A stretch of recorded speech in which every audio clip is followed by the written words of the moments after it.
Hi అండి అందరికీ రాఖీ పౌర్ణమి శుభాకాంక్షలు.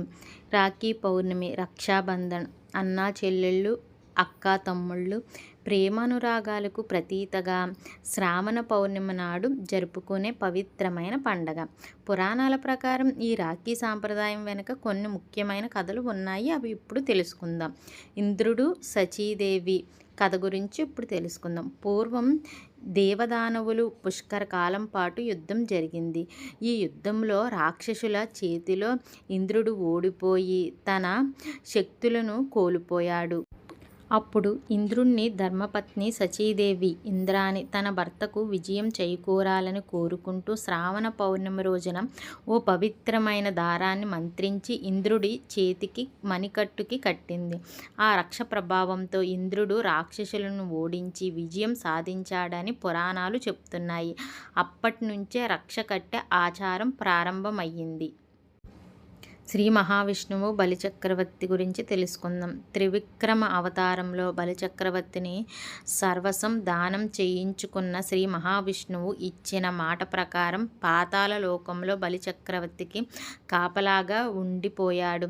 భర్తను వైకుంఠానికి తీసుకురావడానికి భావించిన లక్ష్మీదేవి బలిచక్రవర్తి వద్దకు వెళ్ళి అతనికి రాఖీ రక్షాబంధనం కట్టింది. బలిచక్రవర్తి ఆమెకు ఏ కోరిక కోరుకోమని అనగా తన భర్తను తనకు ఇవ్వమని లక్ష్మీదేవి కోరగా బలిచక్రవర్తి శ్రీ మహావిష్ణువుని వైకుంఠానికి వెళ్ళడానికి అనుమతించాడు.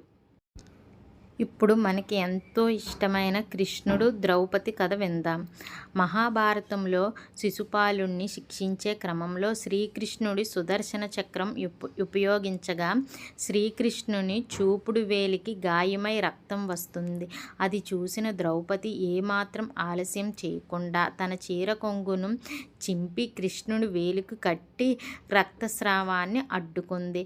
ఆనాడు ద్రౌపది చూపిన ఆప్యాయతకు మురిసిపోయిన కృష్ణుడు ఆమెకు ఆపద వచ్చినప్పుడు ఎల్లప్పుడూ రక్షణగా ఉంటానని మాట ఇస్తాడు.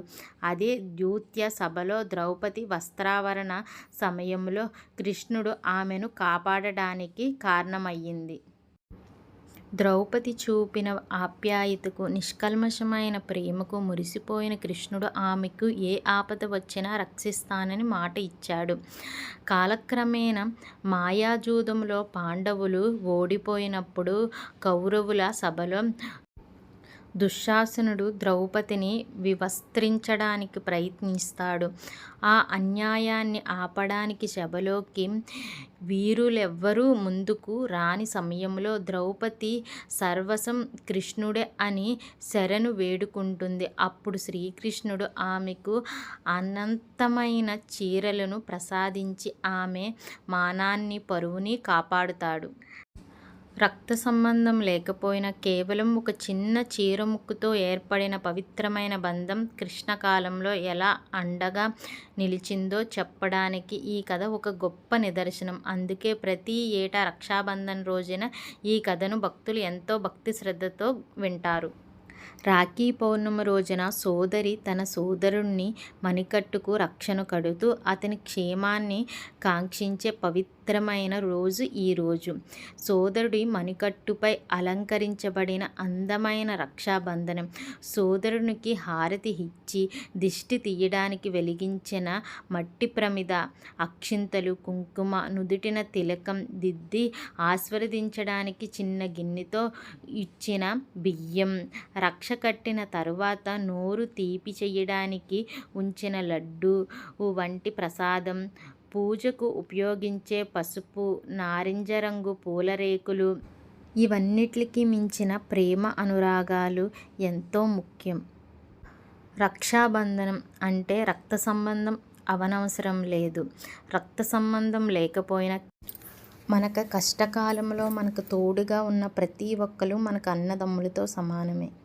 అందరికీ మరొక్కసారి రక్షాబంధన శుభాకాంక్షలు. అందరూ ఎంతో సంతోషంగా ఈ రక్షాబంధన్ జరుపుకోవాలని మనస్ఫూర్తిగా కోరుకుంటున్నాను.